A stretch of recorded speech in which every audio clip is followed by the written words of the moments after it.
Houston immigration lawyer on Obama versus Trump deportations.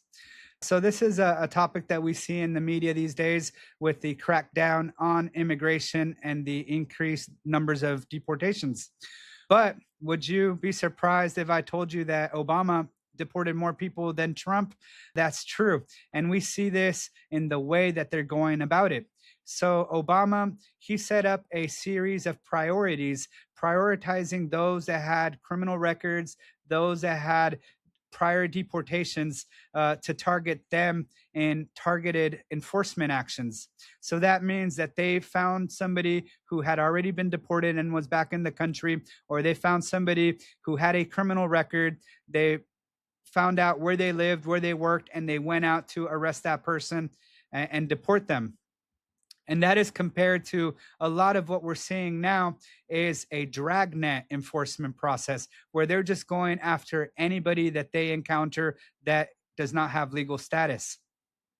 And so that is less effective than the targeted approach, because once somebody has a prior deportation, once somebody has these criminal records, they really don't have a chance to win a case and to stay here. And so they go through the deportation process in a lot faster way. And with those targeted approaches, we see less disruption to normal people's lives out in the streets. And so people couldn't really tell that this was happening, but behind the scenes, they were actually arresting and deporting more people. Compared to what we're seeing in this administration, that is highly disruptive. They are disrupting communities. They are separating more families. It's more visible because it's disrupting a lot more people in the process. We're seeing legal immigrants as well as U.S. citizens fall in this dragnet just because they look to be like an immigrant or because they may have an accent. And this, when they arrest a little old grandma who has been here in the country for many years, has never had any immigration problems, and has no criminal history, they're likely to have an immigration case that can be defended, and they might even be able to win a case and stay here legally.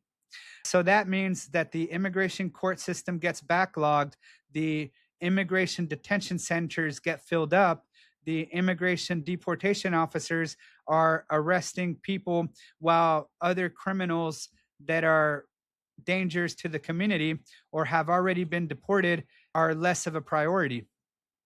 So what I'm seeing is that in the numbers of detained people have increased dramatically. The costs associated with immigration enforcement have dramatically increased. We're seeing billions and billions of dollars, but the actual numbers tell somewhat of a different story. There are still a lot of people being deported. It is a very high number. I don't want to make it sound like they're not. They really are. And we're seeing a lot of people being detained. But it is interesting how in the media, and it's definitely being portrayed in the media a lot more because it's so present in everybody's and everyday life. Especially now when we see people recording this on cell phones, and even the immigration officials also making their own videos and publicizing them on social media. So these are some observations that me as a Houston immigration lawyer I'm seeing here every day. I am getting many phone calls for people that are being detained. And so if you or a loved one has questions on immigration or is thinking about filing an immigration case, give us a call and I'll be more than happy to review your case or answer any questions. Give us a call to Reyes Blum PLLC.